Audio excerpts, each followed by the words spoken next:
Another rural elementary school in the region is closing. Today is Wednesday, April 23rd, and this is 570 News on the Go, brought to you in part by NorthCentralPA.com. Sunny today, a high in the mid-70s. There's now more funding and assistance available to the victims of Tropical Storm Debbie. The help is available to anyone who lives in Lycoming, Potter, Tioga, or Union counties and still has unmet disaster needs. Those needs could include food, shelter, disability accessibility, animal care and safety, and family reunification. Survivors can call 211 to be connected to a case manager in their area. Case managers will support and connect survivors with resources and supplies to rebuild homes, obtain household goods, and connect them with other community resources.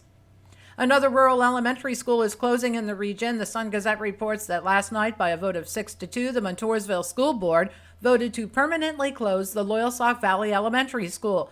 The approved resolution would shutter the school at the end of the 2026-2027 school year. The school would be consolidated with the newly expanded Leiter Elementary School building beginning in the 2027-2028 school year. The decision comes down to financial considerations.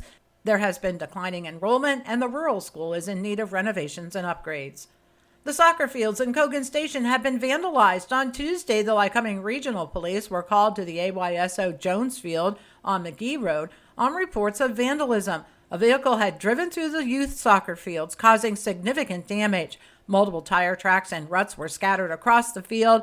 There was also damage to 5 goalposts and 3 flags. Anyone with information is urged to come forward and call police at 570-323-4987.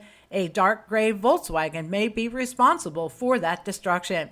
Warren amnesty in Sunbury ends today. Sunbury police had given a 2-week amnesty period for those who had outstanding fines. Individuals with outstanding warrants or fines are asked to contact either the Sunbury Police or District Magistrate Rachel Weiss-Benner for more information. For the first time in 2 decades, a sitting U.S. Senator has visited Bucknell University. The Daily Item reports Senator Rand Paul took part in a discussion about culture and the Constitution. A Lycoming County man is facing insurance fraud charges. In 2020, James Paul Hamus submitted a claim to Progressive Insurance for damage done to his 2010 Silverado pickup truck when he hit a deer. His policy called for a $1,000 deductible that he didn't want to pay. In 2021, he obtained a new policy that had a deductible of $100 and filed a second claim stating he struck a second deer with the same truck. However, the photos from both claims appeared to have the same damage. Paul Hamus allegedly admitted to lying and said he was having some financial issues when he submitted that second claim for over $4,000. Despite being closed for renovations, the Military Museum in Boalsburg is hosting an immersive World War I veterans event entitled Over There. On Saturday, visitors will be able to step back in time as reenactors portray those from Pennsylvania's 28th Infantry Division who fought in the so-called War to End All Wars.